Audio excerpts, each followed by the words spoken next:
पढ़ेंगे क्रिया विशेषण। अभी तक हमने पढ़ी क्रिया क्या होती है, किसी काम करने को हम क्या कहते हैं, क्रिया कहते हैं। अब क्रिया की विशेषता को बताना क्रिया विशेषण कहलाता है। जिस शब्द से क्रिया की विशेषता प्रकट होती है उसे हम क्रिया विशेषण कहते हैं।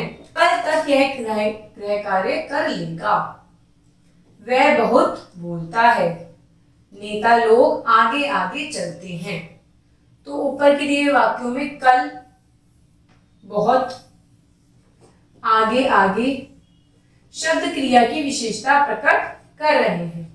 ऐसे शब्दों को बच्चों हम क्या बोलते हैं, क्रिया विशेषण शब्द। आगे समझ में आपके। नेक्स्ट पढ़ते हैं हम क्रिया विशेषण के भेद। क्रिया विशेषण कितने भेद होते हैं बेटा? क्रिया विशेषण के निम्नलिखित 4 भेद इसमें बताए गए हैं। पहला है कालवाचक क्रिया विशेषण, दूसरा है परिणामवाचक क्रिया विशेषण, तीसरा है स्थानवाचक क्रिया विशेषण, चौथा है रीतिवाचक क्रिया विशेषण। आइए इनके बारे में विस्तृत तरीके से हम पढ़ते हैं ताकि हमें समझ आ पाए। कालवाचक क्रिया विशेषण क्या होता है बच्चों?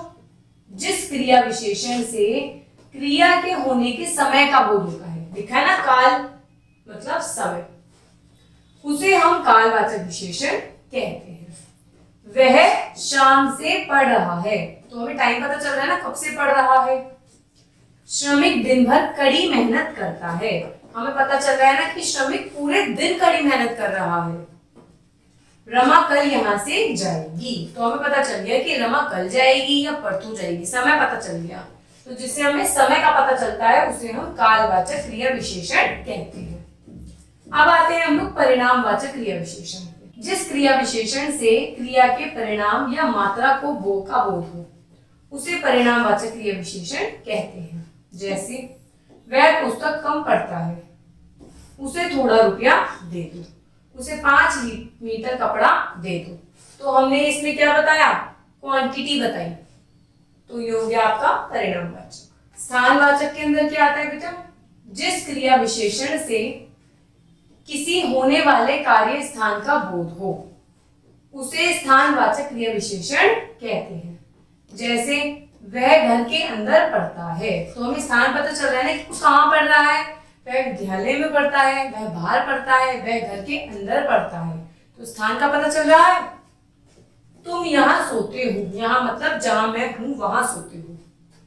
मोहन तुम कहाँ जा रहे हो, पता चल रहा है ना कि कहाँ जा रहे हो, पूछ रहा है। रीतिवाचक के अंदर जिस क्रिया विशेषण द्वारा क्रिया के होने वाली रीति का बोध हो उसे रीतिवाचक क्रिया विशेषण कहते हैं। जैसे वह तेजी से दौड़ता है, तो दौड़ तो रहा है पर हमें पता चल रहा है ना कि धीरे से दौड़ रहा है, तेज दौड़ रहा है। बच्चा अचानक जाग गया, बच्चा जाग तो गया पर अचानक एकदम से जाग गया, तो रीतिवाचक हो गया। ध्यान से पढ़ना चाहिए, वह सचमुच अच्छा लड़का है। तो इस तरीके से हमें क्या पता चल रहा है, मैनर का पता चल रहा है। तो हमने क्या सीखा, जिस शब्द से क्रिया की विशेषता प्रकट होती है उसे क्रिया विशेषण कहते हैं। क्रिया विशेषण के 4 भेद होते हैं। स्थानवाचक क्रिया विशेषण में कार्य के स्थान का बोध होता है जहां पे वो कार्य हो रहा होता है, और परिणामवाचक क्रिया विशेषण द्वारा क्रिया की मात्रा का सही बोध होता है। परिणाम नाम से ही क्लियर है कि वो जो क्रिया हो रही है कितनी क्वांटिटी में हो रही है, कितनी मात्रा में हो रही है, हमें इसका ज्ञान हो जाता है।